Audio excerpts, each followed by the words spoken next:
Okay, so we should be streaming on YouTube, and then Twitch is connecting right now, and then we should be going on Twitch. I'll check online in a second. Bet. Well, what's up, beautiful people of YouTube, at least, you know? At least they can hear us and see us. Hello, hello, yeah. All right. Let me pull us up on YouTube, make sure I can actually hear us on there. I gotta make sure you can. All right.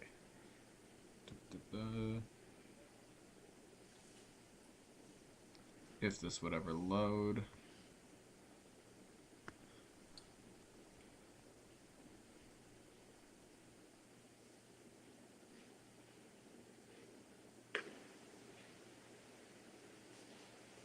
Okay, it's showing we're live. Live on Twitch? I'm on YouTube right now. It's loading. Okay. If this would ever load. Howdy, people. Okay, let's go. Twitch real quick. We should be good on there, though. If we're good on YouTube, we should be good on Twitch.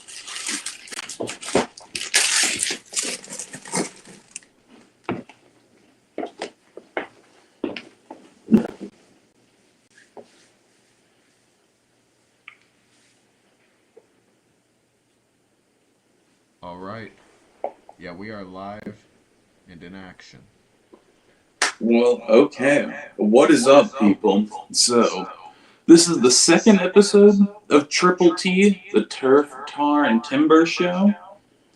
And we are breaking. Companion. Yes, sir. And today we are breaking down the UFC 316 card. I'm talking about a little bit of baseball, College World Series, and the MLB. So, Nick, got a question for you since we're on here. I think the one thing everyone's thinking right now is, at least following UFC 316 is Merab the bantamweight GOAT right now? At this very second, with the run he's on, as much as I hate to admit it, yeah, it's not fun to admit it, but yeah, I'm in agreement with you on that. Is that you can't deny the run that Merab has been on lately, man. This guy is he is a cardio god, cannot be put down. He's got a tough chin, you can't knock him out. So yeah, I'm in agreement with you on that. Is Merab has solidified himself as the bantamweight GOAT right now. And I don't know about you, but I was looking at the UFC rankings today, the pound for pound. I saw Merab is now, and deservedly so, second. He's after Islam Makhachev. So I think that's actually a good spot for him. Merab has definitely proven that he has earned that number 2 spot. Yeah, and the difference between him and Islam is, as much as people will hate that I say this, is he's not running away from anybody at the current moment. Dude took Sean twice, didn't complain about that. Took Umar Nurmagomedov. What else? Who else has he faced recently? Oh, Henry Cejudo. That's kind of a tune-up now, looking back. Back in, what was that? Yeah, early 2024 when he fought him. I think that looked like a better matchup, but dude just went out there and embarrassed him. Of course, by decision. And then before that, Piotr Jan. So that's dating back all the way to 2023. And then before that, Jose Aldo. So at UFC 278. So, Yep. That really is unprecedented. Like, the amount of former champs he's faced and beaten. Like, the only name he's missing from the bantamweight division is Aljo, but we obviously know why that's not going to happen. Dude's friends with him. So. Yep. Yeah, I'm in agreement with you there. He is the bantamweight GOAT. He's not the most fun fighter to watch. Can't believe he really is not. I can't believe he finished Sugar, but it did happen. You didn't have to say it, man. We didn't need to hear it again, man. I guess to shift the topic a little bit to a little bit less depressing, who was your most impressive performance from the 316 card? Who's whether they surprised you the most or they just looked the best to you overall? Honestly, I kind of got to go with 3 people here if you're asking me. Okay. I'm going to be totally real. Marab is one of them. I'm going to leave him out of this as well. But like for Marab to get a finish like that, no one was expecting Marab to get a finish like that. I mean, man busted my parlay. I had hit 4 or 3 of the. It was either a 4 or 5 leg parlay, and I hit 3 or 4 of the legs, and I had bet foolishly on the Marab and Sugar fight to go the distance, and well, that blew up in my face because. He submitted Sugar, so got to give Marab his props for that, especially, his second. Terrible to say this because Sugar is now the second person he has finished in the UFC, but Marab got a second finish. But I'm going to go with Kayla Harrison, to be honest. I truly thought that fight was going to go the distance. I did not see. I knew she could, grapple with the best of them. She has, she can get submissions and everything like that. But I truly was not thinking Juliana Pena was going to tap or anything like that. I thought it was just going to be some, as people would say, like a Dagestani fight, just, cage humping and stuff like that, So I was really impressed with Kayla Harrison. Also, I got to say, I know Joshua Van is a fan favorite by everybody here, but, man went out there, dominated the fight for 3 rounds, and then ended up getting the TKO finish right there. So, and hey, I also called that as well, Remember I said that, Shout out to Pick Hub as well while we're at it, They were the ones who helped me decide that, Joshua Vaughn was going to get that 3rd round TKO, and, I slammed that and got that right on the parlay. But yeah, freaking busted. About that, too. I mentioned during that fight, like, right after he got that finish, like, for any boxing fans out there, like, the dude's combos and just his punch speed looks like David Benavidez. Like, he looks like just a pure boxer out there. He's so quick. I mean, as much as I think Brandon Royval is going to be a challenge for him, and, Royval is a great boxer in his own right, that's going to be a fun fight either way, as long as Van can turn around and be prepped for that one. Yeah, and then my last one is I think both of them were making their UFC debuts. It was the 2 Asian guys, Yu Jo Song, with that brutal KO, man, with that brutal left hook, man, that just slumped the opponent, man. That was that was a beauty right there to watch. I can't lie on. Loved watching that, and that was either on the prelims or the early prelims, but either way, beautiful finish right there. To be honest, if you ask me, dude didn't even look like he put that much behind that left hand. Just caught him clean on the chin, man. Just beautiful to watch, though. So hopefully he has a good career coming up, because that is if he's a fun fighter if he's got that in his bag. And you are right, that was his UFC debut, and 28 seconds into the first round, catching him with the counter left hook.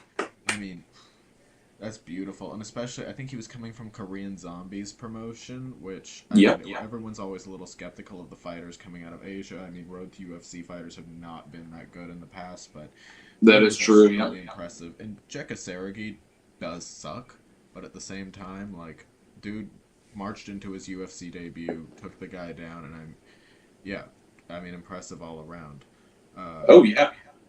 And then one I wanted to bring up was Azamat Mirzakhanov. That was a beautiful showing from him. I believe his opponent was a short notice, but still, first round, 3 minutes and 25 seconds. Dude's 15-0 now. He's just a brawler. He's just getting better and better as time goes on, man. Yeah. Yeah. No, really. Sorry, 1 second. My computer's kind of freezing up right now. No good. Oh, right. Yeah, no, them, and then, Waldo Cortez Acosta, every time people are doubting him, every fight he goes into, but dude just keeps breaking the odds. He's the best plus money pick I've had consistently for, like, his last 3 fights. Yeah, I'm going to be honest. Oh, go ahead, sir. Oh, I was just gonna since he took down Lobelis to Spain when everyone was, like, super high on him because he kept getting, like, 1-second knockouts. Yeah, no, that I've loved watching Waldo Cortez Acosta, and I think next, I agree with Guru when he was saying, give him Shamil Gaziev. Give him Shamil Gaziev. Blob on blob action right there. I like that. Yeah. Can't hate the blobs. Exactly. So I'm going to switch back to Merab a little bit, sir, for you. Yeah, I know. We're not happy about the results, you know. So yeah. But I'm just curious. What do you think's next for Marab, man? Because I mean, we both agree, and a lot of people out there agree with us as well, that he is the bantamweight goat as of right now. Does he move up? Does he stay? I mean, obviously, he probably wouldn't move up because you know Aljo's at 145. You know, he probably wouldn't want to face his buddy or anything.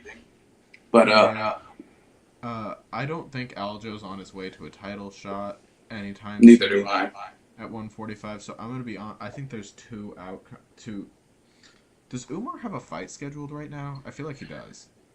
So I have saw Umar said he wanted to return in October, and I was going to get into this later on as well, but we can talk about it now. But yeah, Dana White just being like, yeah, let's run it back with Umar and Marab is just stupid in general, you know, and showing the matchmakers have absolutely no clue what they're doing nowadays, you know, but whatever. But yeah, Umar, you know, making his one fight a year appearance, you know, that's what he wants to do is return for October for the Abu Dhabi card or wherever it is, you know, to get some favoritism by the judges, you know. Yeah, I mean, there's a fight I think that should happen, and then there's a fight that I want to see happen. The fight that should happen, just skill wise, the only person I can see challenging him in the division, and not like he already didn't get beat by him, is Umar. And I mean, we just saw that. I do think it is the best chance for Marab to lose, but the fight. I do think his next fight is Corey Sandhagen. I mean, it makes sense. This is probably Same here. Sandhagen's last chance at really doing anything, and you might as well get him while he's still fresh, which I will use in a similar argument later that you know I'm going to bring up with Justin Gaethje, but that when we get to it, fucking no Sand. I mean Sandhagen got his win. I just can't think of. I mean, unless see the thing is, I would have said he should fight Sean, but there would be no point because that can't be a title eliminator. Sean's not going to get a third shot. He's Maybe not, not yeah. even two. So Yep. maybe Sandhagen fight Umar, and that could be a title eliminator. But in the meantime, I mean, that's leaving Marab, someone who wants to be active, out for a very long time, and that just doesn't make sense. So I say, just feed him whoever's ready as soon as Marab's ready. Yeah, I mean, hey, Marab has said as well he wants to have 4 title fights in a year, which you know is insane. Knowing that you know the if you even want to call it the country, the popular region, we'll call it actually, you know, uh, next to the cliff, you know, in Dagestan, they can only fight once, maybe twice a year, you know, and call it quits, you know. But we got Marab out here on the other side of the cliff in Georgia, who you know was trying to be as active as possible. So. Shout out to Marab for that. I mean, hey, if you're gonna at least be boring, at least be active, you know. And I mean, hey, even this Sugar fight really wasn't even that boring. I mean, he got a finish for it, you know. So you know, but yeah, I mean, what do you think of? Would you rather see Jan or Sandhagen go up against him? you know, I really would rather see Sandhagen go against him. I think Corey Sandhagen made a good point. If you ask me, I saw something that was circulating on Instagram earlier today. He was saying, I think the only way to beat Marab, I would say there's actually 2 ways. You could have the Umar style of maybe doing that to win, you know. Umar might have the, as you said as well, Umar probably has the best chance to upset him and beat him, you know. But if you can get a clean punch on Marab, and I know Sugar has all the power in the world for a bantamweight, but Corey Sandhagen is a more technical fighter, if you ask me, more than Sugar. And I'm not trying to take any credit away from Sugar or anything, but I think Sandhagen could land a couple good shots and maybe chin Marab. I don't think it's possible. I shouldn't say I don't think. I don't think it's likely to happen. You know, I would still place all my money on Marab to beat Sandhagen. You know, but I'm just saying I do think Sandhagen does stand a chance if he could get a good, clean couple shots to the chin of Marab. You know. Yeah, I mean he's. Oh wait, I can't hear you. Speak. You can't hear me, sir? Oh, now I can. Can you hear me? It Oh, cut okay. for a second. Okay. Well, yeah, I was just saying, in case my audio went away or anything like that. I genuinely think Sandhagen. I don't think he has a chance. Really, I hate to say that, but if he could land a couple good punches to the chin, I think he does stand a chance. He's a very good technical fighter, so maybe he could chin Marab, but that's literally his only chance of coming out with a win over Marab is just piecing him up and hitting him in the chin and KOing him. But it's gonna be a tough son of a bitch trying to to knock Marab out, man. Yeah, I gotta be honest. I have absolutely zero faith in Sandhagen to do anything. I I still think O'Malley starches him if they face. So I can't imagine. I mean, I know you're right in saying he is the more technical fighter. I have no hope for him, and I have just as much hope for Piotr Jan. I mean, I believe it was Same. 2021 when Jan and not Figueiredo, Jan and Sandhagen faced, and Jan won a decision there. So, I mean, and granted that has been 4 years, but still, it's like the last time they did face, Jan did better, and then it's not like Jan fared that well against Marab. Now, then again, the Russian fighter defenders are going to come out and say that Jan also had a broken hand like Umar, but I mean, at the same time, we just saw a guy who claimed he was injured in his last fight against Marab he had a competitive-ish decision, and then he comes back healthy, and air quotes since I know you couldn't see that. Yeah. Came back healthy and got beat so much worse. So I really don't know if that's going to make a difference. I mean, every fighter is different, of course, but at the same time, did we really expect much? No. No, yeah. Looking at the rankings right now, I don't see a single name. Except, okay, there is a name I do want to bring up, since we were talking about the fucking... Yeah, hit me with it, yeah. Mario Batista. Ooh, that's a good one. I actually got to say, yeah, I kind of forgot about Bautista right there. Man, you are so right on that. I mean, he made Jose Aldo, lose the love of the game for the sport, for God's sake. So, can't forgive him for that. But the man went out there and he pieced up a Bellator fighter, which I know we're going to get onto that later as well about Bellator fighters and stuff like that. But yeah, you are right on that, sir. Mario Batista, he came out and he delivered a performance that I did not think that he was actually going to give. I thought it was going to be more of a cage humping performance. Granted, I did bet on Mario Batista. He was a part of the parlay that I had as well. Shout out to Pickup as well, But yeah, he was a part of the parlay I had. I thought he was going to get the win, but Patchy Mix decided to go into a kickboxing match with Mario Batista, and Mario Batista dominated that entire kickboxing match. So yeah, shout out to Mario Batista for showing us that he's more than just a cage jumper. I mean, it could have been just because he was going against the Bellator guy, and Bellator is legitimately the minor leagues compared to the UFC. I mean, I genuinely believe that we're just using the bantamweight division right now. That I genuinely believe at least the entire top 10 could be champions in Bellator right now. It's not that good. But yeah, you are so right, sir. Mario Batista, he delivered quite a really good performance right there, and I was shocked about that. Yeah, and I mean, I think you might have remembered before the fight, and another shout out to Pickup on this one, but I said he was going to 30-27 him, and I mean, for all intents and purposes, he did 30-27 him. It looked horrible for Patchy Mix out there, and I feel like every fight, there's an exception every once in a while, like a Kayla Harrison, but she's also a genetic anomaly. But every fight that we get of someone coming over, from a non-regional promotion, from one of the major minor league promotions, PFL K1, something like that, they end up getting embarrassed, and it just makes the competition outside of the UFC look so much worse. While at the same time, you'll get a Talio Teixeira, in the heavyweight division, who comes in from a regional scene, and on short notice on his debut knocks out one of the Tafa brothers, I believe it was. Yep. So it makes the regional road look a lot better than these guys who I think they just get so used to the competition in PFL and they are not ready for what's coming for them. I think at least with those regional guys, they know they're taking a massive step up, but Patchy Mix definitely seemed very confident. Of course, that could have just been for the cameras and everything. I mean, who's not going to act confident? If you don't act confident, you've already lost. But still, to the extent he was doing it, saying he's been a world champion, no. I know. Well, a world champion in the same way like a fucking 10U baseball team is a world champion. They claim world Yep. champions when they win like their city championship. It's fucking stupid. But always glad to Exactly. see that happen.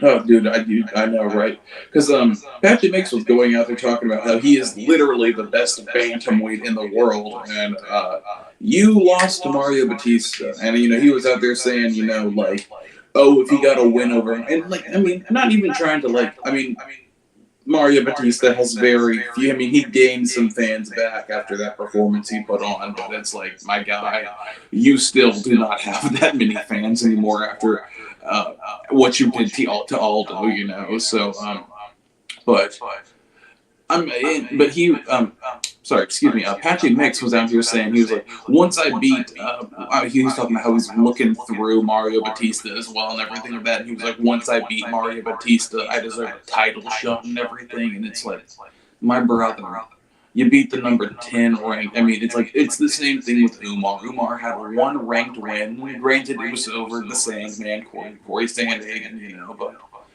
it's still a more impressive win than if Patchy Mix had beat Mario Batista. But it's like, my guy, you do not deserve a title shot just because if you would have beat Mario Batista. No. Yeah, no. I mean, Mario Batista's the number 9 ranked guy in the division, and I don't know. I think the rankings come out on Monday, so. He moved up a spot because he was the number 10, if I remember correctly, and now he's number 9. So yeah, so outside of a short notice situation, there is absolutely no world where you should beat the number 10 unless he's the greatest number 10 ever, and the whole division's already cleaned out. It's like a flyweight where, what's his name? Was it Kaya Sakura or Ray Soya? Yep, it was Kaya Sakura who came in from another Korean promotion, and just totally shit the bed against Pantoja. Yeah, and that just goes to show, because he's such a huge superstar. He is Japanese, if I'm not mistaken, right? Honestly, I do not know off the top of my head. I've got Google right here. What am I doing?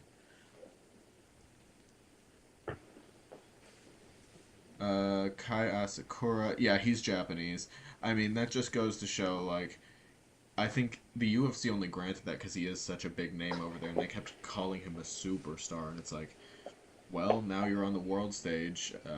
Let's see how it goes. And dude did not impress in the slightest bit. And I would have rather seen a Steve Erceg rematch against Pantoja. And I know Erceg got starched against Moreno. Watched that fight, but at the same time, like, Erceg gave Pantoja a weirdly good fight, which nobody thought he would. That is true. Yeah.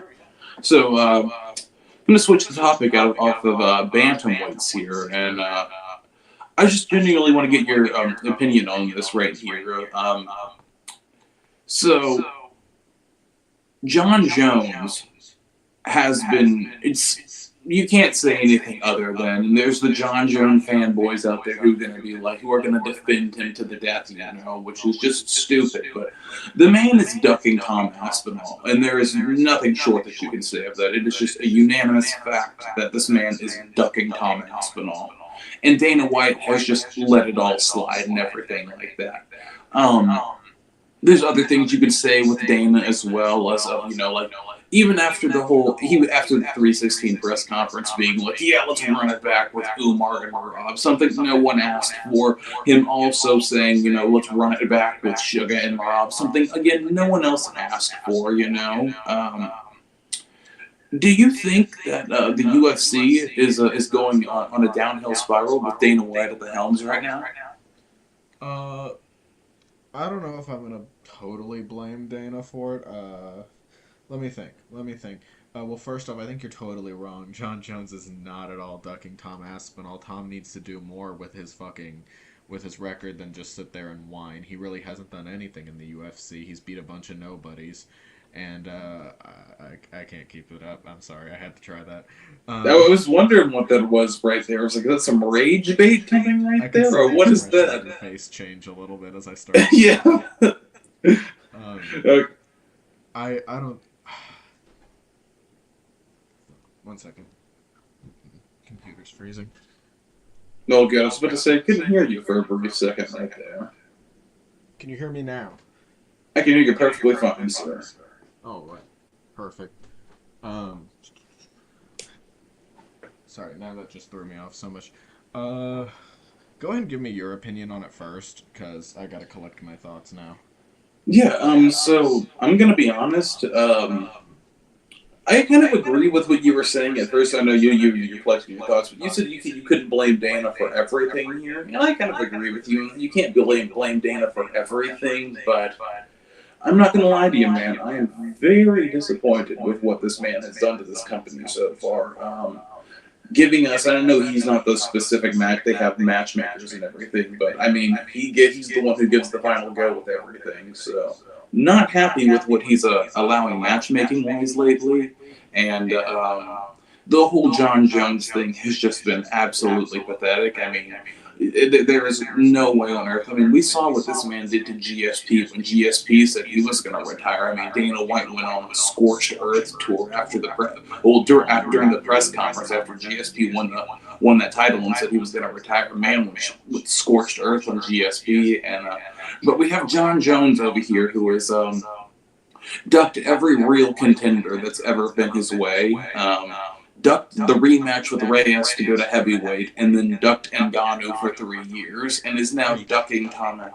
Yeah, thank you, sir. And now he is ducking Tom Aspinall, and now trying to say he wants to fight the PFL champion Francis Ngannou. My guy, that you're 5 years too late on that fight. Okay, no one wants to see that.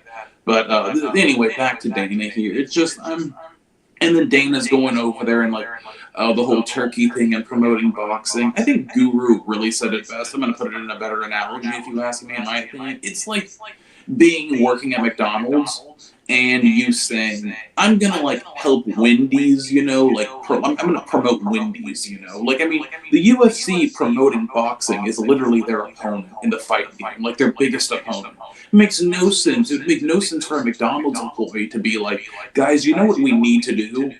We're going to have our president, okay? We're going to have the president of McDonald's. He's going to go over to Wendy's, right? And he's going to promote the hell out of Wendy's, okay? He's going to get so many eyes on Wendy's. He's going to add new things to the menu. He's going to give people what they wanted to see, you know? And people are going to start going to Wendy's. And the people who were eating at McDonald's are now going to leave McDonald's for that. It makes no sense whatsoever. I think the guy has a foot out the door already. I mean, he's doing his little zesty power slap all the time, and it's just nobody cares about power slap whatsoever. If you are a fan of that, you are not a fight fan in the slightest. You are just probably a 14-year-old boy, you know. You just happen to scroll and see something on Instagram, maybe. I don't even know. So yeah, I'm not happy with what he's done for the company as of recent. Not going to sit here and act like Dana White isn't the reason that the UFC isn't. Excuse me. Dana White is the reason that the UFC is the global brand that it is today, and I can't take that away from him whatsoever.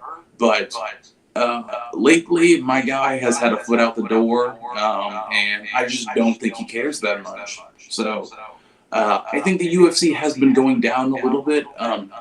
Especially with pay-per-view sales. I mean, I know everybody is streaming it illegally and stuff like that because, I mean, granted... We bought the pay-per-view. Exactly.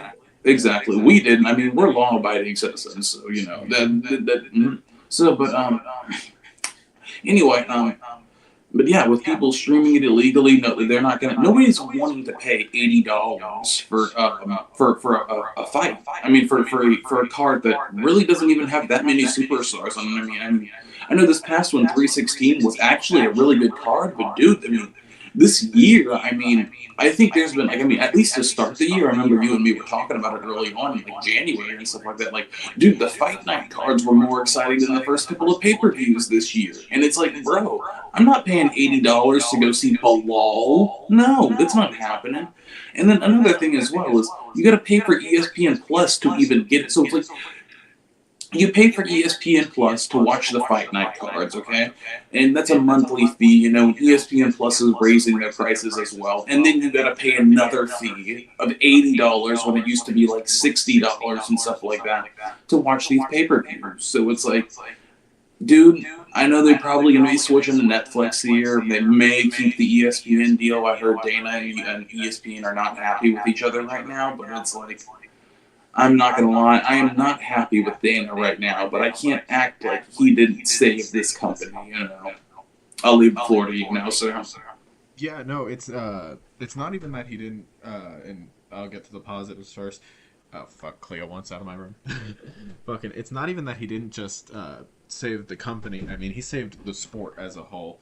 I truly think without the UFC being in the position they were in when Pride had their whole legal debacle, just something small being ran entirely by the Yakuza, nothing big.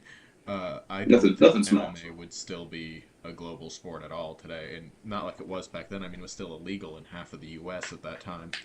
But yeah, of recent, the thing that pisses me off more than anything is Power Slap. I get the boxing thing and how they're the competition and all that, but I do see a world in which if the UFC also ran like the world's best boxing promotion, it would clean up boxing a lot if it was more UFC style. I get not always the best fight the best in the UFC, which is very clear as we see all the time. I mean, we just saw this last week Yep. with the Sean O'Malley fight. As much as we love him, but if we could get boxing cleaned up, that would be nice. But I would also like to see that because, like, for guys like Max Holloway, Piotr Jan, Sean, for instance, it would Yeah. be interesting if they could go back and forth a little bit here and there, especially since boxers fight more often, or at least it seems like they do. It would be interesting to see them make a seamless transition rather than be locked into these contracts, especially if we just wanted to see some striking. But at the same time, I get where you're coming from, where it's like, yeah, I mean, there's a lot of times there are those Saturday nights, like the cards will overlap, and it's like, am I gonna watch Canelo versus that random Cuban guy, or am I watching UFC 315? And also, I don't know what you're talking about with what you wouldn't pay $80 for Bilal versus JDM. I'd pay $190 for it. I'd pay $600 to just watch Bilal fight. Um, and yeah, the John Jones saga is like more than embarrassing. Did you just quick question? Did you happen to see Dana's press conference responses to the when they confronted him about John's tweets? Oh boy, I did. Man said he didn't even see them or anything like that. Which I Just a believe. total lie. I don't believe that, dude. I don't believe that. You're telling me the president of the UFC, who's been trying to get this John and Tom match made for a long time, well, made for a long time now. Uh, so he hasn't seen that, but he has seen the stuff about the whole petition and everything like that. I just don't believe it. I mean, he was literally saying so many people were DMing him about the petition to strip Jones of the title. But he hasn't somehow seen what John's been tweeting on the internet lately. I mean, dude's more on Twitter than he is anywhere else at this point.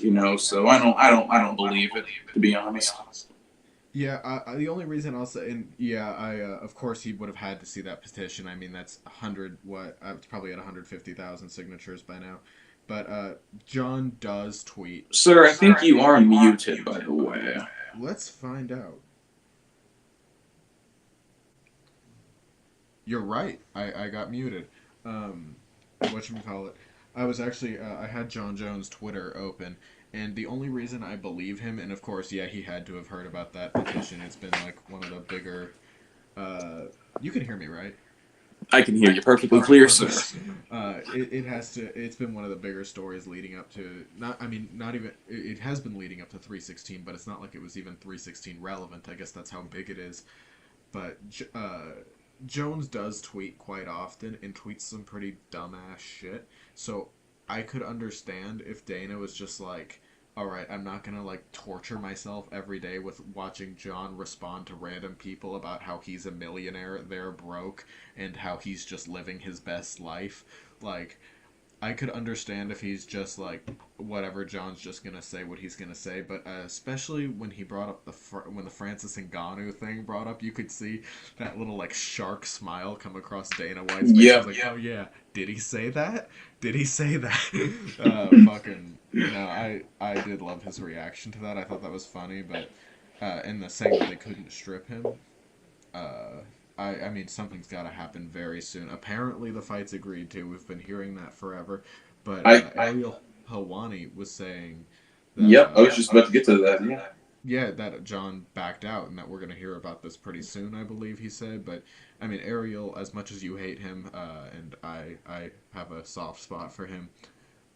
He is I don't really hate him that much anymore. He is a very reliable journalist. I'll give him that.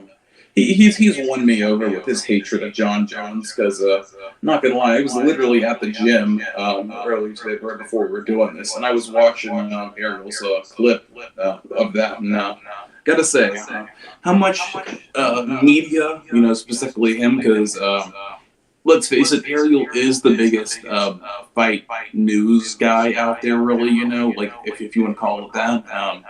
There's nobody else. Because, I mean, Ariel is independent at this point, I mean, there's other companies out there that, especially on Instagram and stuff like that, that have a ton of followers. But no, yeah, I can get behind what Ariel's been putting down lately. So Ariel's been pretty based lately. He's winning me back. Slowly but surely, Ariel is winning me back. Yeah, he's. I mean, if not anything, if not anything else, he's reliable or credible. Yep. I should say. He's not just gonna come out with random shit. He does. I think at least the way he views himself is he's like a real journalist compared to the rest of the crowd. When I mean, the other biggest MMA journalists are a neo-Nazi who I mean we love. He's a yeah. Then you've got Brain Damage Chael in DC, which are always fun to watch. I think they're the king of hot takes without knowing it. And no, DC American wrestling is trash and will never be relevant anytime soon. Hey, what are you talking about? What are you talking about? American wrestling is trash. Have you not heard of this guy named Islam Makhachev? Okay. Oh yeah, Islam Makhachev. Exactly. Okay. Exactly. Okay. Marab, Ilya. Okay. Have you not heard of these guys? These famous American athletes. Okay. Yeah, I forgot that the famous quote is, send your son 2-3 years, Charlotte, North Carolina. Yeah. And he'll be the greatest wrestler of all time. Send him 2-3 years, Penn State, and he'll go embarrass himself against RDR. Fucking bot nickel. Bo Nickel hate is always tolerated, man. Now, there is a topic we definitely need to discuss because we very much disagree on it. Justin Gaethje. Oh yeah. Okay, yeah. So here's what we're gonna do for this one. We're gonna go down this list. So first off, let me lay out the premise. First off, I don't think Justin Gaethje is the most deserving of a title fight. I need to stop looking at OBS and actually look at my camera. I don't think he's the most deserving of a title fight, but I wouldn't mind seeing him because I think his clock is very much running out. Meanwhile, Ian just fucking hates the idea of Justin Gaethje being in a title fight and absolutely just thinks he's a whiny-ass bitch. So we're gonna go. He believes he put in the doc that there are like what is it like he's nowhere near the top of the list of names. So we both agree Armand is the most deserving. True, very true. As much as that would suck because the dude's gonna fight once a year probably. But Yeah. what name do you think comes next? So obviously, because we have Ilya and Charles fight for the belt, so we can't really name them. But Charles, yeah. yeah. So Ilya's already won the belt basically. true. That is true. I know I said this to you on a stream. Chat hasn't heard this or anything, but I did say if Islam, which you and me are both in agreement that Islam is most likely not going to lose to JDM. But if he does lose to JDM, he's definitely most likely going to go back down to lightweight, and he'll have his rematch for the or he'll have a match for the title, and then he'll be like, oh, I never lost Ilya or was never champ or anything like that. He was just the interim champ. So I think Islam is up there as well. Now, I know a lot of people are going to hate this, but I have said Patty is more deserving than Justin Gaethje right now. That one. Oh, okay, but here's my thing. Here's my thing. Justin Gaethje needs another win before he can act this way about needing a title shot. Patty is open. No, okay. And I'm saying this, and I agree with Patty as well on this. He has said that he needs another title shot. He needs another fight to fight for the title.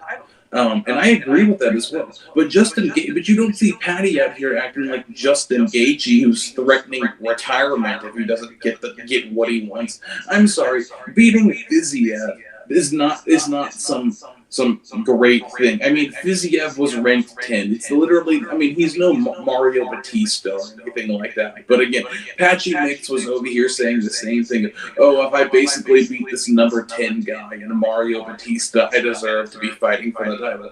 My boy, Justin Gaethje, you beat the number 10 Fiziev in a decision where Fiziev 100% won round 1, by the way. I know you won rounds 2 and 3, but you already beat...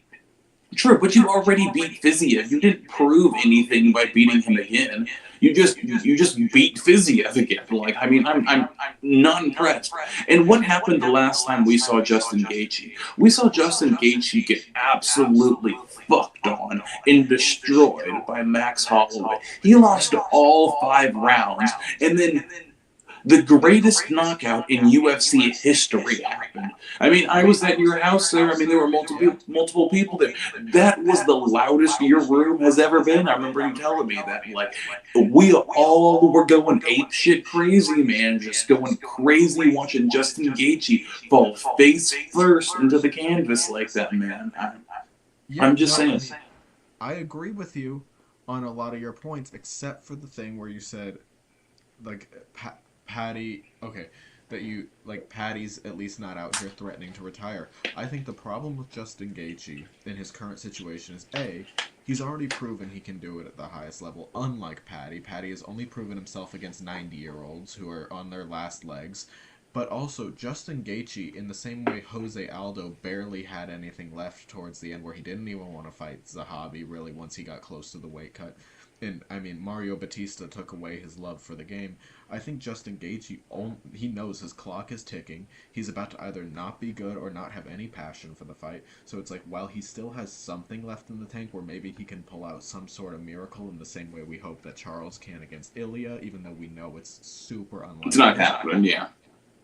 Yeah, like, I'd like to see that instead of, let's say, Gaethje faces Hooker, beats his ass, or faces Patty, beats his ass, goes back up there, and then it's like, by the time we actually get that fight, because Ilya only fights once every 20 years, it'll be this time next year, at the very earliest, and Gaethje's going to be a whole year older, and we know after age 35, these guys drop off a cliff, skill-wise, most of the time. That is true. Up before that Volk fight, you thought he was completely washed. I 100% thought Volk. Yeah, I thought Volk was a washed man walking, man. Yeah, I was. I don't blame you. I mean, he was coming off of what, like 2-3 knockouts. Three losses in a row. He had that decision with Islam, then the knockout by Islam, and and then I get why you were saying that, but at the same time, it's like, if we want to see Gaethje have anything left in him, and like have any legitimate shot, it's gotta be now. And because let's be honest, we're not gonna, even if he does get that next matchup, it's gonna be a while before he gets to Ilya. Because I mean, Ilya's probably gonna try to push for something in Madrid. He's been wanting that fight forever, and who knows when that'll even happen. That is true. But also, I gotta say as well.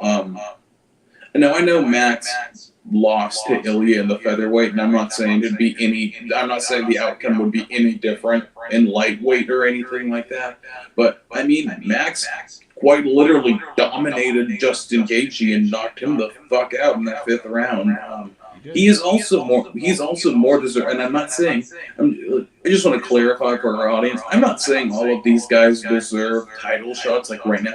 I'm just saying these people are in front of Justin Gaethje, in my opinion, in the line right now. They're not first in line because you and me both agree that Arman is first in line.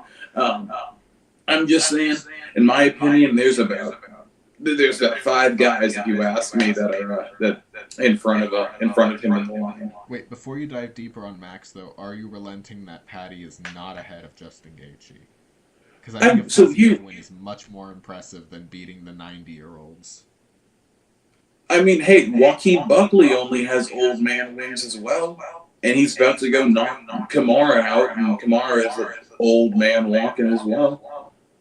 Yeah, but I don't think Buckley So, deserves a title shot yet as much as I love him. I think oh, he still needs to fight Shavkat when he's healthy in 20 years, fight Ian Machado Gary.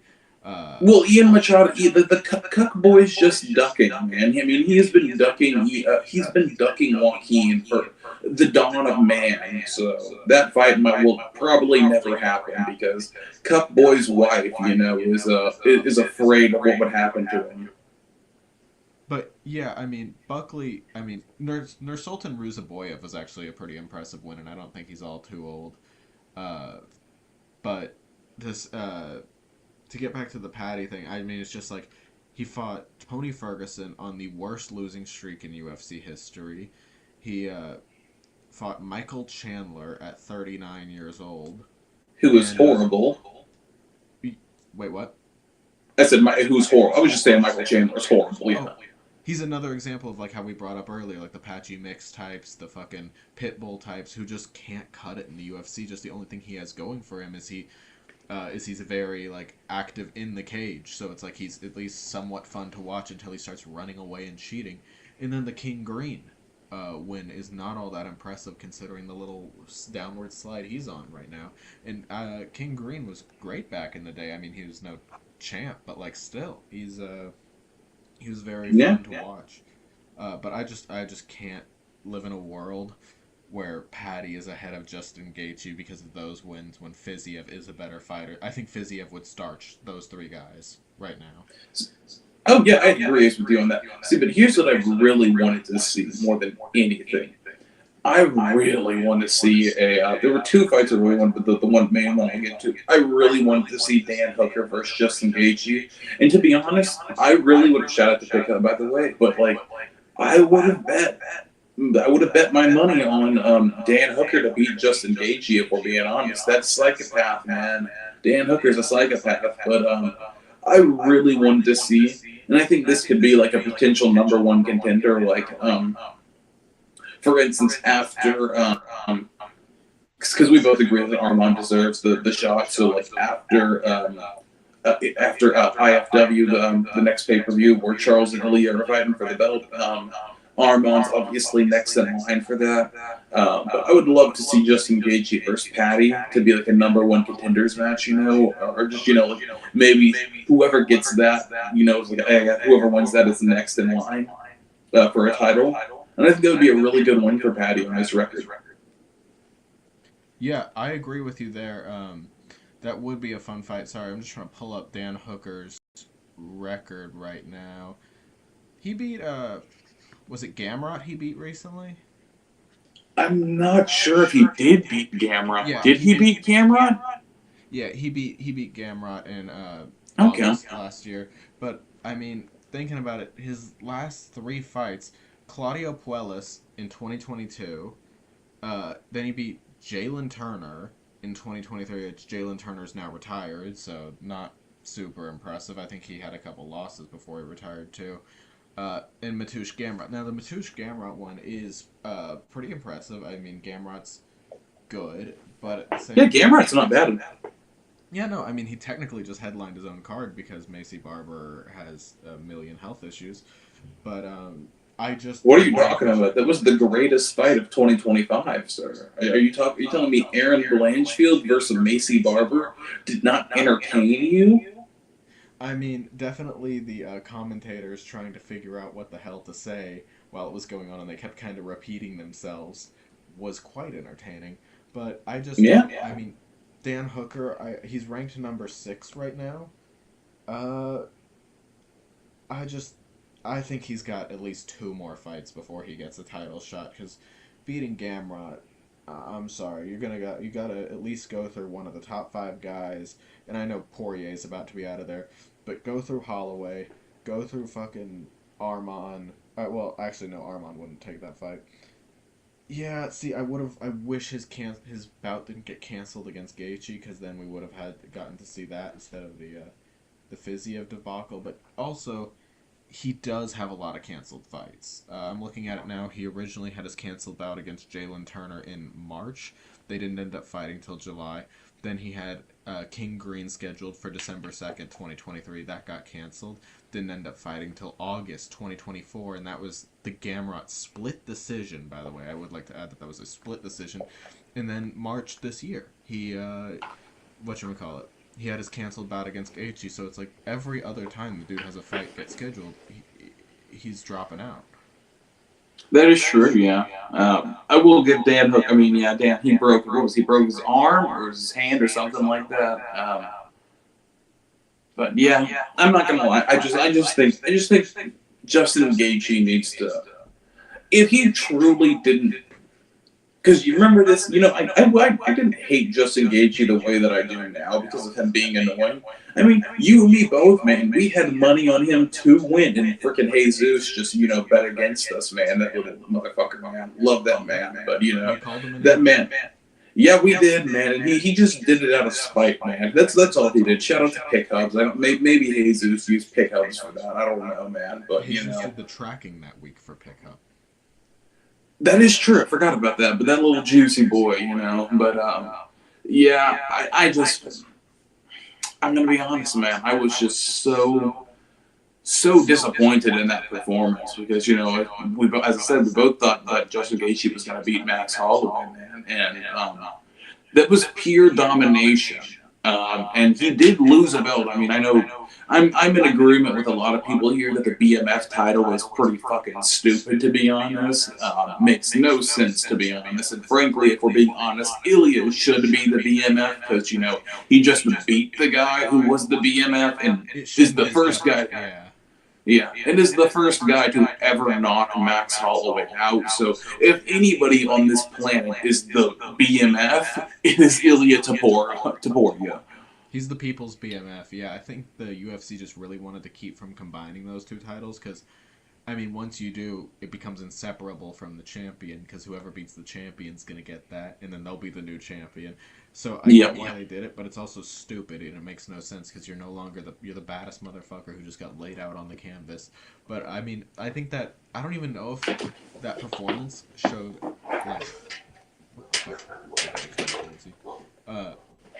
showed, anything knocking against Justin Gaethje. I think it just showed how great of a competitor Max Holloway is and just what a absolute superstar he is. At a point when most people had started to doubt him, really. I mean, myself included. I thought he was kind of getting past his last legs. Everyone was using that meme picture of him after the weight cut where he looked like a fucking skeleton. And dude came out there and absolutely showed why he's a Hall of Famer, first ballot, no questions about it. Top 3 boxer in UFC history, and I'll fight anybody who wants to speak differently about that. So yeah, I your original point being he's ahead of him in line, even though he did get knocked out, and I could potentially be on board with that.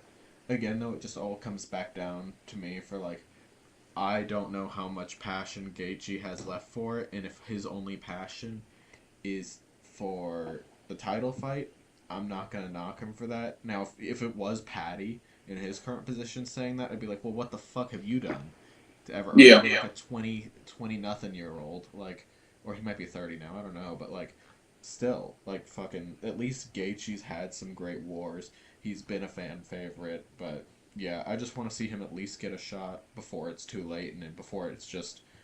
Like we thought tossing Vulcan against Ilya for the second time would be. It was just oh, well, he's got to do it. It's the formality, but, we know what's going to happen. And Vulcan would have gotten knocked out again, for sure. But he would have. That changed course. Yeah. Well, yeah, I just got to be real, man. I can understand that totally, to be honest. Of, give him, he's up there in age, give him something. It's just... I gotta be honest, man. I just really didn't. I mean, for Dustin, for instance, since we're on the lightweight division, Dustin didn't whine or anything. Granted, if you were asking me, he truly did not deserve to face Islam. I don't remember if he was on a win streak or anything before he fought Islam or anything, or if the UFC just gave it to him because I remember they thought he might retire, and then he realized he did have some left in him, and then he was losing to BSD and then ended up knocking BSD the fuck out. Yeah, in the UFC 299 card, I believe that was. Yeah. But I mean, I can kind of get behind giving him just the, like, okay, you're a legend, you deserve it. I just really don't like the bitching on the internet, man. I don't know, like, okay, well, I'll just take my ball and go home, if I don't get my way or anything like that, it's like, I just didn't like the way he handled it, and honestly, I didn't even like after he beat Fiziev how he was talking about it as well. Like instantly when Rogan got in the ring and tried to interview him, so was not a fan of how he's gone about it since then. But can't deny Justin Gaethje is a true legend of the sport right there. Yeah, no, I mean that's something neither of us are gonna deny, no matter what. Um, uh, do you think Moicano beats Fiziev? Because I don't know about that. Ooh, so yeah, I'm gonna be honest. I'm not sure, to be honest. I think it's a true 50-50 right there. Um, I would not be surprised if Moicano did win. I would not be surprised if Fiziev wins in that fight. But that's actually the fight, dude. Matchmakers, are we doing your job for you right here? Because we've kind of listed a couple fights we'd like to see. Patty versus Gaethje possibly, and then Fiziev versus Moicano. I mean, I'd love to see those two, man.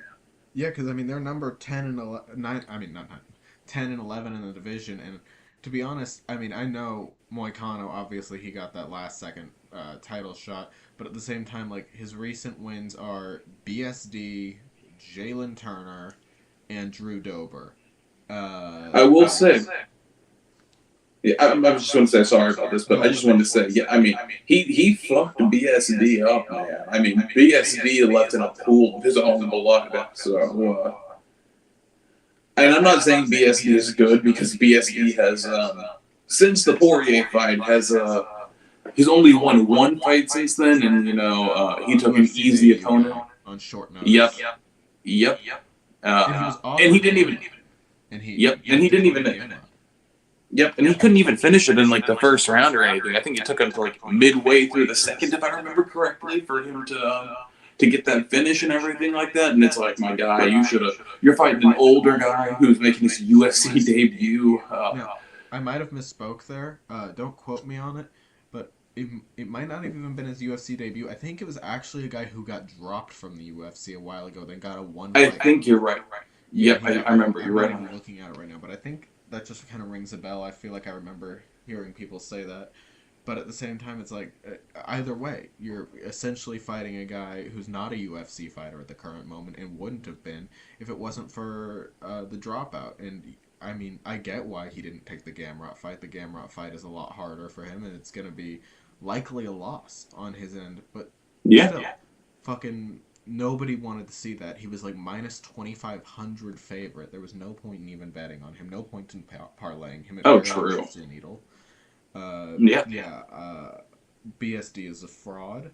BSD is a blemish to the French people. And the only thing that saves French MMA right now is the acting career of Cyril Gane. Which and I texted you this last night. I freaking turned Netflix on, and the first thing I see is on the recommended thing is some it's called KO, and it's just Cyril Gahn not saying a single word. He's just standing there, and some guy on a two guys are on a motorcycle, and they have machetes, and they're riding up to him, and he just clotheslines the motherfucker, and then runs up like some apartment. And then he has another guy. He has like a group of gang members like following him, and then they come up the other side, and then he's like trapped there. I don't even know what I'm talking about right now. It's just stupid. Yeah, Cyril Gahn's saving French MMA by becoming an actor at this point, and still ducking Tom Aspinall unless he gets the fight for the title. But yeah, you're nothing but right on that. So I can't argue that. So Yeah. I I do have another question for you here. Yo. And I know not a lot of people are gonna like it, but we got to get into it anyway. Who the hell is stopping Kayla Harrison in the women's bantamweight division right there? Ford 'Cause F350. I was about to say, yeah, maybe if Brock Lesnar comes back, maybe, and I know he is a man, but Brock Lesnar is the only person I know stopping Kayla Harrison, man. Brock Lesnar is my favorite women's fighter ever. I mean, hey, I would say John Jones might be my favorite women's fighter ever because he has actually he has put hands on some women before, Oh, so effectively too. So much so that the yeah. police had to be called. Mm-hmm. I think that was also by his own kids, like his daughters. By the way, he also hit a pregnant woman with his car. So John Jones, while we're at it, happy Pride Month, my boy. Happy Pride Month, John. You know what? Every month is Pride Month for John Jones, clearly. Oh, it really is, especially in them New Mexico streets, around like 2 a.m., just, cruising, drinking and driving, just trying to find some homeless men. I mean, quite honestly, like, what else would you want from the guy? He's just trying his best, but in all honesty, I think Amanda Nunes gets destroyed. I think Juliana Yeah. Pena gets destroyed in a rematch. I think Raquel Pennington gets destroyed. Ketlin Vieira already got destroyed. Well, not totally. She made it look a little more competitive than Juliana Pena did. Don't even know who Norma Dumont really is, if I'm being honest. Macy Chasson just lost, I think. Yeah, to Vieira, I'm pretty sure. Irene Aldana, gonna be honest, not all that impressive. Eileen Perez, not impressive. Myra Buena Silva got destroyed a couple of years ago by Raquel Pennington in their not interim title fight, but their vacant title fight. Not impressive at all. I am looking through here right now, and there is nobody. I think it's just going to be Kayla has it until she loses a step, or she just retires outright, and I think it's going to be the latter. What about you? Yeah, I don't think any unless they bring in some other woman from another promotion or some maybe prospect comes along or something like that. I don't see anybody beating her anytime soon. Juliana Pena, I'm going to be brutally honest. What is she now? She's now 11-6 is her record, or 11-5, something like that. And she is a two-time champion in the sport. I mean, not even trying to be mean to women in the UFC, but I mean that record is atrocious in MMA, and she's a two-time champ in the UFC, which like, dear God, that just shows how the level of the drastic step down from women's MMA to men's MMA is like night and day, man. So. But yeah, I'm with you. Until Kayla Harrison retires or some freaking prospect comes up, I'm not. I don't think anybody's taking her down, man. I don't think anybody's taking that belt away from her. Yeah, the only one I can see, and not even in her division, and this is highly unlikely as it is, but if Natalia Shevchenko. What? No, Oh, no. so I think Shevchenko's just a little too like skinny. old. To, Okay, skinny.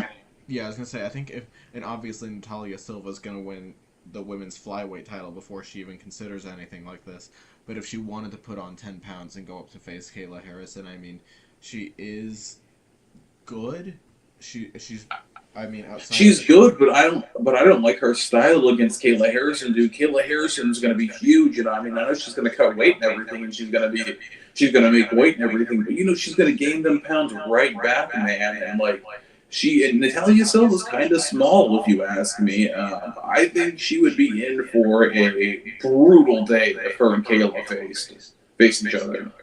Yeah, I mean, that's just like the only name I could think of because I mean the other two champions in the women's and WMMA definitely couldn't. As much, and I do want to see a Wei Li versus Shevchenko matchup before Shevchenko potentially loses her belt to Silva. But Same here. Kayla Harrison is going to be the champ until she doesn't want to be anymore. That's Yep. the story on that one. Exactly. One last, well, I shouldn't say one last, two more things that I want to talk to you about MMA wise before we switch this up to the College World Series and the MLB. Kevin Holland, dude. You know how I feel about Kevin Holland, but Kevin Holland didn't 45-70 his way to a win. He actually got himself a Darce choke and got a finish in this one, man. So yeah, damn right he did. As I was confident in Kevin Holland, as everyone should always be. He is the best. Chad, if you are listening to this, do not ever bet on a Kevin Holland fight, okay? Okay. If you're allergic to making money, yeah, don't bet on Kevin Holland. But in the last Oh two fights, Lord. I've bet on this dude, and it has paid very well. I'm. What happened at I the time you bet on him before that? You want to tell Chad what happened before that? what when he faced Gunnar Nelson? No, he lost the one before that, or because he's on Yeah, a Hogan 2-fight Hall. win streak. Yeah, it was already on. Yep. Yeah, that one was bad, and he also lost to Roman Dolidze. Roman Dolidze's a good fighter though. Beat Mikhail Oleksiejczuk, which was I mean, with the armbar, that was. I know Oleksiejczuk didn't want them to call that fight when they did, but like, dude, his arm was quite literally just about to be snapped off. So Yeah, you were going to like lose an arm, my guy. So yeah, and Mikhail Oleksiejczuk's a good fighter too. So I mean, yeah, he's 3-2 in his last five. Uh, I really don't. I really think people are just too caught up on him making the comment that he doesn't care about the sport or he doesn't want to be a champion, which like is stupid. But at the same time, true. I think if he really did, like, I think his talent level is just so high. Like, if dude really wanted to be a champion, I think he would be. I He don't know just if seems yeah. he I can was going to rely say I on don't his know. natural talent. And it Oh, comes true. across. Yeah, I don't know if you knew this or not, but because Kevin Holland he does because he is a company man. He fights whenever wherever.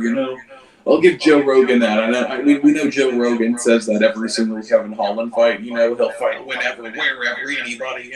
But like I mean, it is true objectively, and he'll fight at any weight class either. I know, but he had been pretty bad at middleweight lately, and that's when he started making those comments.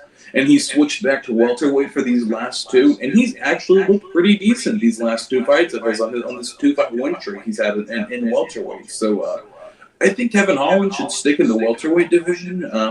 Obviously, he probably won't, just because he is Kevin Holland. He's a company man. If they ask him to fight in the middleweight, he'll do it. But yeah, I think for his career's sake, and I know we both said he doesn't want to be a champion, which is just dumb, but. And he's really just in it for the money because he knows he'll make 150 to show, 150 to win, or something like that. And he realizes if I can come here as many times as I can, I'm just going to make as much money as possible, really. So, but yeah, I'm very impressed with the 45-70 man, but also we got to be real. People do hate him for how he treated Rampage as well, because Rampage would absolutely destroy his weak ass in about 4 seconds. So I don't know about that. So the thing is, well, Rampage nowadays, Rampage is old and like kind of fat. Not even just nowadays. MMA, being such a young sport as it is, has developed so much over its time, and I'm about to get a lot of hate for saying this. But like the champions from 15 years ago, 20 years ago, would not be good in their prime in today's MMA. In the same way, like, if we were to bring Ted Williams to current day, oh, okay, well, he's too much of an example. He hit like 400 or whatever. But if we were just to bring like a regular MLB player from 1930 to modern day MLB, like, they just wouldn't be able to compete. And in this, Chael Sonnen in his prime. I know he was never a champion, but I don't. But Chael is the GOAT, though. Yeah. But like Rampage, for instance. I mean, he fought at a time when, like, quite literally you'd see on the graphics when people were coming to the cage, it shout out Napoleon Blown Apart. I've seen this from his videos. But like Tank Abbott types, where it's just like, it shows fighting style, and it just says like brawler, or it just says like, no god, yeah. Like that. It's like, well, what the fuck martial art is pit fighter? I think it just wasn't very developed as a sport, and if Rampage Jackson had faced like, I'm just trying, like, insert any Dagestani, not even one of the former champs or title contenders, I think he would have just gotten wrestled into nothing. Any of the guys. Oh, I agree. Any of the guys who fought in the Pride era would lose to a middle-ranked UFC fighter from today. I hate to say it, love those guys. They were fantastic in their time. Super fun to go back and watch, but I mean, it just was not as technical of a game back then. And I think Kevin Holland in his prime and versus Rampage in his prime, I think 6 or 7 out of 10 times Kevin Holland wins that fight. I don't know, man. I can get behind everything you're saying in that. To be honest, I think Rampage. I'm gonna go with Rampage if they were fighting, just because Rampage would have the weight advantage as well. Because what Rampage is like light heavyweight or something like that, if I remember correctly, is what he was fighting in his career. Um, so and I know weight advantage doesn't mean everything, but I think Rampage could get it done. I mean, Rampage is a true legend, So seeing Kevin Holland be a little asshole to him, just wasn't cool though. So man lost a lot of fans with what he was doing. Um, so last, it was not a good look. No, yeah, it was not. Last UFC topic here before we switch over to baseball and everything. I wanted to get your opinion on Joe Pyfer and his performance. What'd you think about it?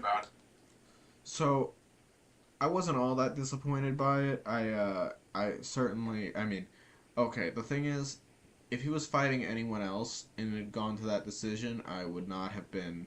I would have thought that was awful. But the thing is, he was fighting thick skull Kelvin Gastelum, who's like his only like thing is he can stay alive and nobody can. People forget, man. People forget, man. Yeah. People forget, man. Fucking yeah. He got dropped by Izzy back in the day. But I mean, he's just like he's like a Kevin Holland example almost of like a guy who has all the talent in the world, but just does not really give a shit about the sport. And so I think people will just look at the fight, see Joe Pyfer fighting this little blob guy who doesn't appear to do much, and they'll think like, okay, how the fuck did Joe Pyfer not kill him? But it's like when you think about it, this guy has a skull with the average thickness of a Sherman tank. Like, yeah, he's gonna be able to absorb as many strikes as you throw at him, and he's gonna actually turn retarded before he gets knocked out. So true. So I wasn't all that unimpressed. I do think the third round did not go very well for him. True. Yeah, Joe Pyfer, move him up slowly. Don't. But we can't. Yeah. We can't let him be a bow nickel man where you just deem him this guy, of like, oh, he's the next thing, But yeah, just move him along gradually, and I think he'll get better. I'm gonna be honest here. Joe, future Ice Agent Pyfer. The performance was kind of mid outside. The first round was an absolute beauty by him. I did hear DC say this. It was DC or Chael, I forget who, but and I kind of agreed with it. I shouldn't say kind of. I just fully agree with it. He was saying that when we watched the fight, we saw Piper knocked him down, knocked Gastelum, whatever his name is. I just forgot. I blanked his name off the top of my head. I'm sorry about that. Kelvin Gastelum, yep. He dropped him, like, it was either 2 or 3 times. It might have been 3 times in that first round, but it was 2 or 3 times. I mean, if you asked me, that was a 10-8 round, if you asked me, to be honest. But yeah, he dropped him 2 or 3 times in that first round, and I was like, dude, Joe Pyfer out here, he's looking legit, man. Nobody's really been doing this to Kelvin like this in his career, But what DC was saying was he realized he dropped him a couple of times, and he tried to stay with that. I really would have liked to have seen him, working some ground game and stuff like that, in the second and third and stuff like that.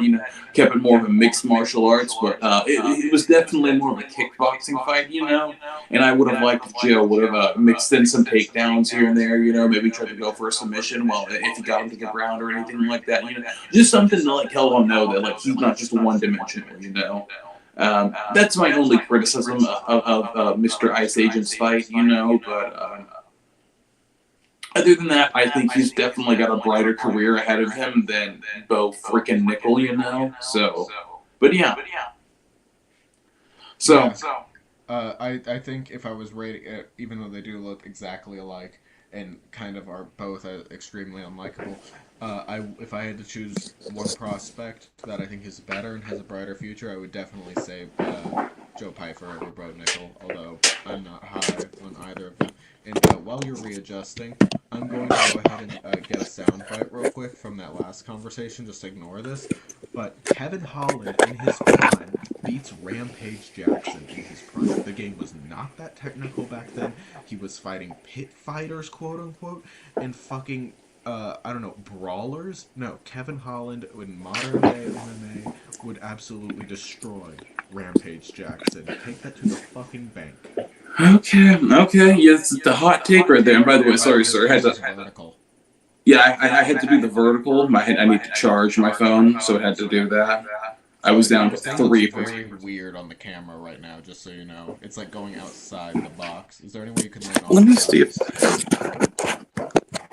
Let's see if I can.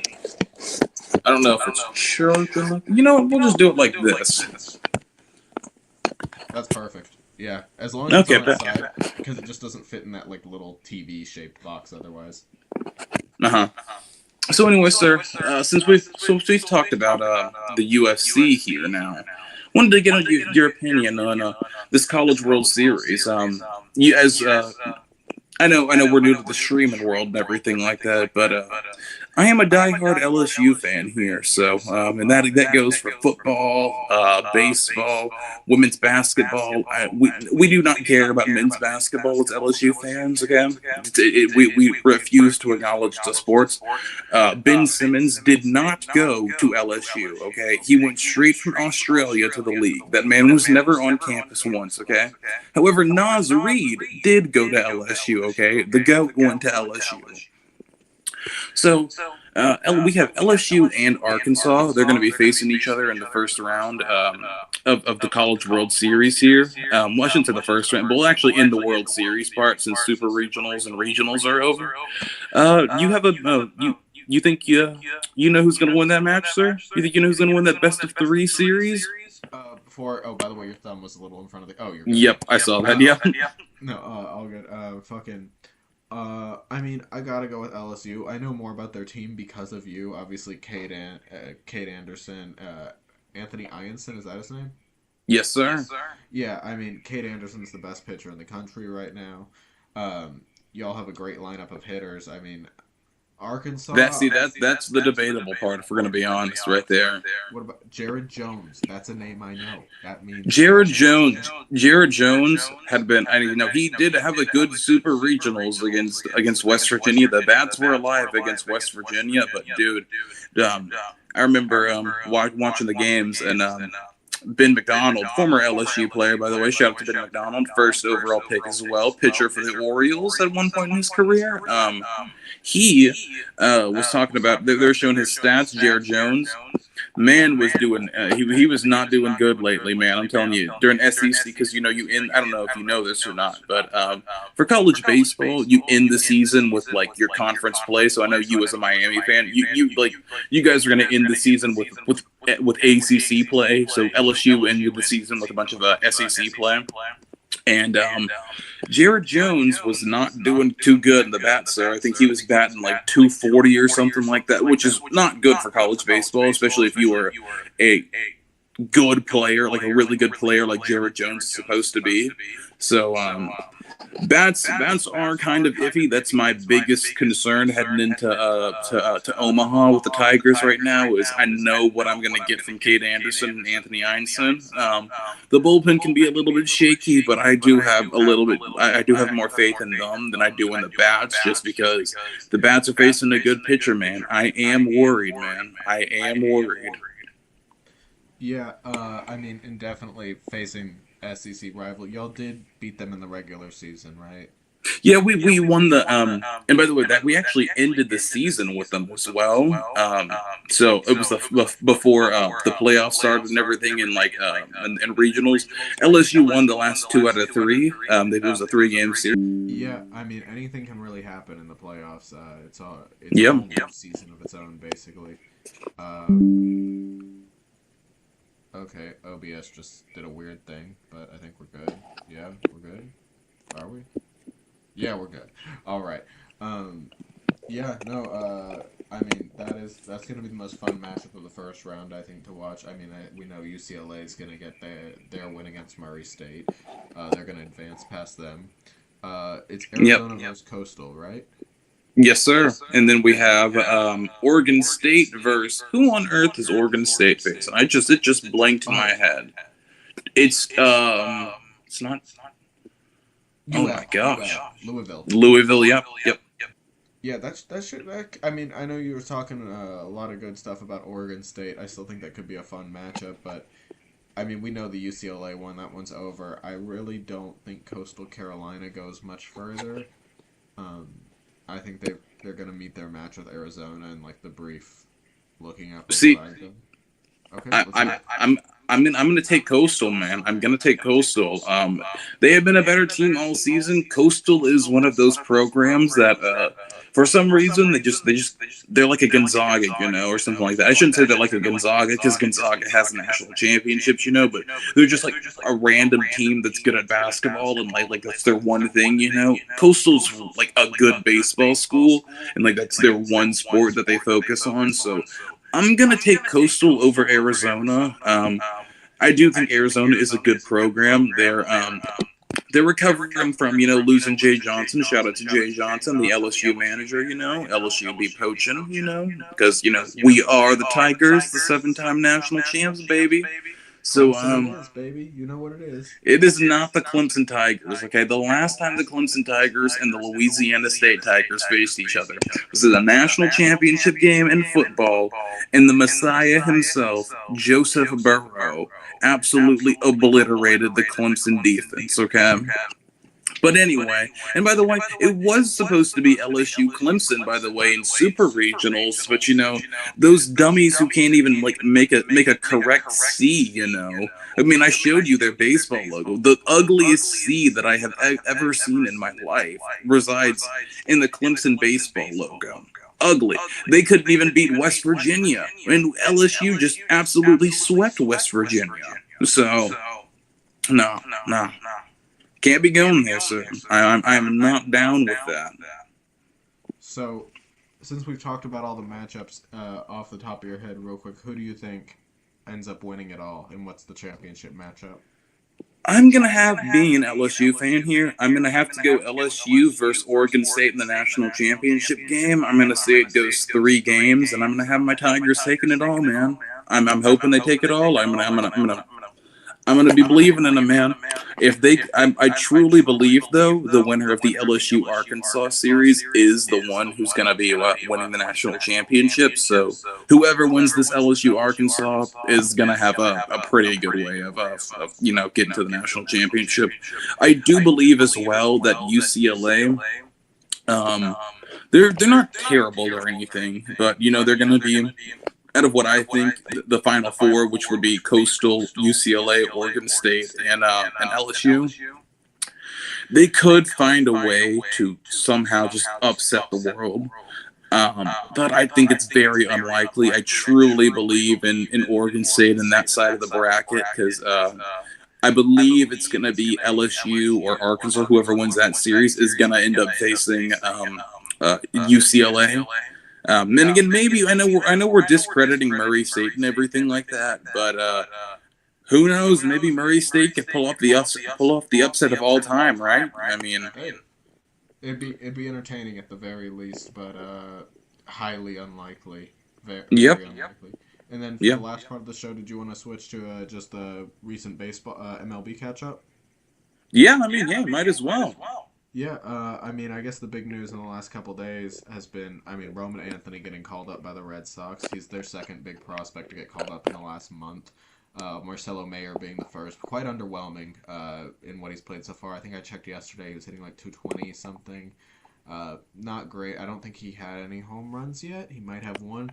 And then Jack Caglione. Caglione, I mean, he's looks like a superstar in the making, but at the same Yep. time, he's hitting 240, which is not bad for a rookie, but he still doesn't have any home runs yet, which would definitely like to change that. He's got 25 at bats now. Like sooner or later, he's definitely got to hit one. But He's due for a homer there. Yep.